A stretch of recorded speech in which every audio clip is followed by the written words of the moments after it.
What it do, cuckolds? It's your boy, the Hater. I'm driving to a meeting, which means this is an episode of Hater on the Road, but more specifically, Hater on the Highway, cucks. I'm going to a meeting, and it's kind of like not that far, but I got some time to kill, so I figured I'd do a video, you know what I mean?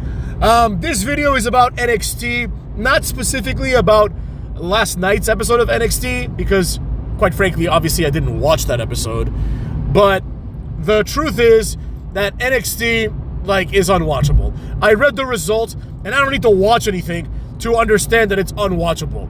So, with that being said, I would like to acknowledge before I begin that NXT holds a very important space in the WWE puzzle, if you will, and in many ways in the greater wrestling puzzle.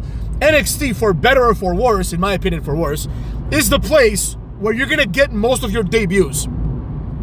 Sure, once in a while you'll get like an AJ Styles or a Cookie Rhodes who are not gonna debut in NXT, mostly due to their age, right? Like, it's not that Cody Rhodes is good, it's just that he's almost 40, so they're like, oh, we can't put him in NXT for 3 years because then he'll be 42, and we're not gonna be able to milk his ass for every penny that we can, right? So, with all that being said, we find ourselves in a scenario where NXT serves that role, where before someone goes to WWE to become a jobber, they go to NXT first, Now, NXT is also the developmental brand, but I think that's a stupid-ass moniker that they need to do away with, because I don't know about you, but personally, I've yet to see one person go through NXT and develop into anything, right? Like, let's take Finn Balor, you know what I mean? We were told for years before this guy was, on WWE or NXT that he was supposed to be this big deal in Japan. So you go to watch New Japan periodically. I don't think anybody watched when Balor was there, but let's just say they did, right? And you'd see this guy, he's basically a cruiserweight. Like, in Japan, they're not insane. They're like, oh, this guy's good enough to be a cruiserweight. He's not going to be, like, a main eventer because, he's 110 pounds. Like, he's small even by Japanese wrestling standards, which are preposterous. He's small by those standards. Cucks. But anyways, the idea is they bring in Finn Balor, they bring in Gargano, they bring in Seth Rollins, they bring in Kevin Owens, and none of these guys develop into anything. They just go to NXT for a few years, and then they go to SmackDown or Raw, right? It's not like they go to NXT, they're shit, then they get good, and then they get transferred, right? That's what they tell you, but that's just a lie. You know what I mean? In the classic book that becomes more and more relevant every day, 1984, by George Orwell, Orwell explains in the book, and I'm going to butcher this, I'm not going to quote it, but I'm going to paraphrase it, but essentially he says that the party, right, the party that's controlling you, the last request they make, the last command they give you, rather, is to ignore the evidence of your ears and eyes, right? The point is, you see something in front of you, you're like, this is fucking weird, this isn't what it should be, and then all of a sudden, people are like, oh, don't worry about what your eyes are telling you, just worry about what we tell you you're seeing, right? So they'll straight up tell you, like, oh, WWE is doing the best that it's ever been doing, and dumbasses are like, oh, okay, well, despite the fact that nobody's watching, despite the fact that the evidence says otherwise, they're like, we'll just believe what they tell us, right? In this case, the party's not the government, it's the WWE, right? But the idea stands irrespective. Same thing with NXT. They keep telling you that NXT is stacked. No, it isn't, So, as I'm reading the results from last episode of NXT, I see that, one of the things that happened was Obafemi versus Luca Crucifino. Now, I know Luca Crucifino as one of the guys that hangs out with Tony D'Angelo. And, I used to watch NXT here and there. I don't think I've ever seen Luca Crucifino wrestle. He's supposed to be, their consigliere kind of guy, right? He's just, he's basically, one more Channing Lorenzo. But realistically, it's you watch this and you're like, what the fuck? I don't care at all. Who the hell is Luca Crucifino? To me, he's on the level of some of these women in NXT that I don't distinguish from anybody. I don't care. I don't even learn their names until they make it to the main roster, That's why for so long I didn't know that Jakara Jackson was Jakara Jackson. She could have been Kaylani Jordan for all I know, or Roxanne Perez, or Carmen Petrovic, because I don't know any of these broads, and nobody does. Speaking of some of these girls, right, I saw on the results that it was a girl named Sol Ruca versus Carmen Petrovic. Could you think of anything less compelling in the history of wrestling? Who gives a fuck who wins from these two? right? And based on the results that I read, it looked like they're in some sort of like feud over who Ashanti the Adonis likes, which is just like, I mean, it's like you couldn't write anything worse if you tried. Ashanti the Adonis is in the running for biggest jobber in the history of wrestling. But anyways, that's neither here nor there, cuckolds. The point is that NXT is done. And one thing that I noticed was that, based on what I read at least, it looked like fucking Trick Williams and Ethan Page, who are in the program for the main event, they just had like a stare down. Or maybe they had like a contract signing. They didn't even wrestle. So even in NXT, the champion doesn't wrestle. Are you kidding me? Even in NXT, which is the developmental brand, they treat Trick Williams like a big deal. What's going to happen when he goes to SmackDown and he's forced to wrestle every week? How is this going to help him develop? You see what I'm saying?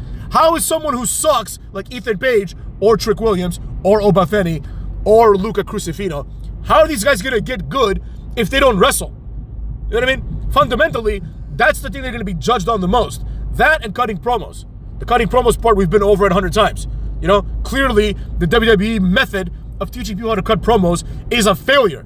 You know, again, they tried to 1984 you. They say like, oh, Dusty Rhodes helped all of Dusty's kids get good at promos. Really?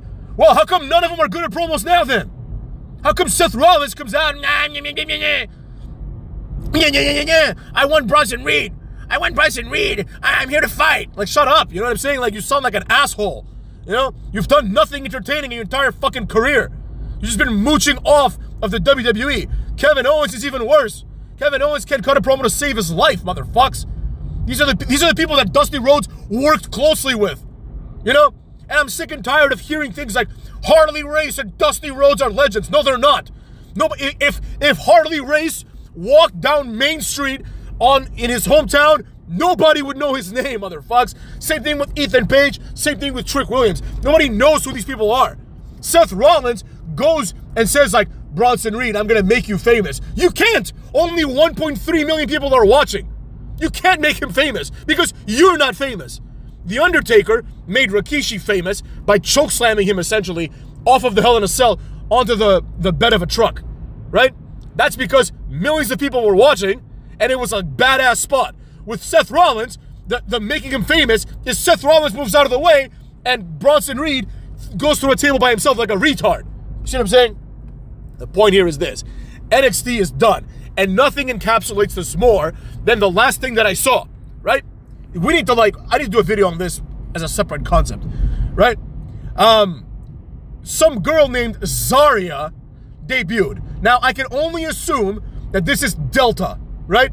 Unless Zarya is a different person, at which point, whoever hired both of them is retarded and needs to be released.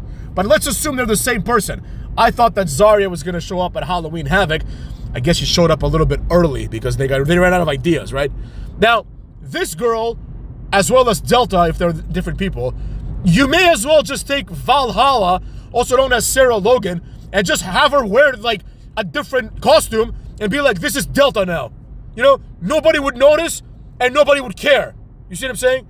Nobody would care about any of this. Nobody would notice any of this. Nobody would bat an eyelash. Oh, Zarya is here. Is she? This has colossal disaster written all over it. This girl's never going to be a massive star, right? Now, I mean, that's kind of like self-evident. Like, no women are massive stars in wrestling. Except for, like, now, I guess Rhea Ripley's the only one. But, like, you know, even then, like, she's not, like, a massive star, right? But, nevertheless, the point is, you know, if we have Zarya in there doing Zarya shit, right? Like, what kind of a debut is this?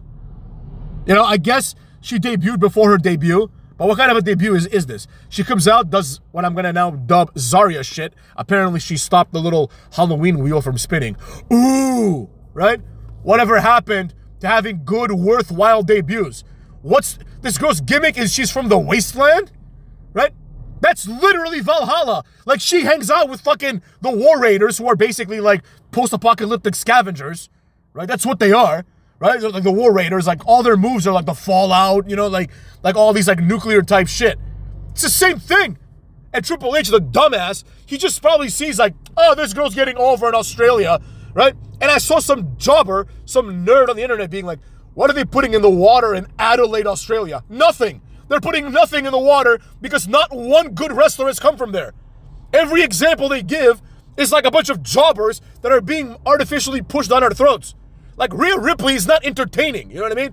Like, what's entertaining about her? She can't cut a promo to save her life, right? She tries, fails every single time, for some reason still gets a mic. She's just booked really strong, and people just get excited about her because of pretty much Dominic Mysterio got her over. Like, let's not look at, like, revisionist history. Nobody gave a flying fuck about Rhea Ripley before the Judgment Day, and quite frankly, nobody really cared about her during the Judgment Day, right? She wasn't this massively over wrestler. She just went from being an attractive blonde girl to like a goth girl, and people were like, that's cool, that reminds me of people like me, right? That's all that happened. And then Dominic got her over with like the mommy stuff, right? That's what happened. Now she's over. She's still mommy, right? Why hasn't she shed that gimmick, right? Because she's still that person. But nevertheless, the point stands, right? The idea is that we have no attempts anymore of people doing anything that gets them over organically. They're just derivatives of each other. And at this point, people are like, oh, Delta, Zarya, which is a dumbass name, by the way. Oh, these people are going to be like, oh, I can't wait till she wrestles Rhea Ripley. Oh, man, what a dream match that is. No, it isn't. It's not a dream match at all. But the point I'm trying to make is this. The highlight of this show basically appears to be the debut of Zarya. Like, just the gaslighting that's already happening. This idea that they're incepting into your brain the notion that Zarya is relevant, even though you haven't seen her, right? Like, people are going to cheer for her like she's over, you know? Julia, same thing. They're like, Julia's good. Trust me, bro. Is she? I saw her match with like, whoever the fuck she wrestled, Roxanne Perez. I was like, what is this shit? It's another Kairi Sane. It's literally another Kairi Sane. She botches like half her moves, just like Kairi Sane, right? She has no discernible gimmick, just like Kairi Sane. And she's boring as shit, just like Kairi Sane. And Delta, or Zarya, is the same thing as Valhalla. She's not Rhea Ripley. She's Valhalla, motherfucks. Just put her in a tag team with Valhalla, call them the Jobbers, and get it over with, cuckolds.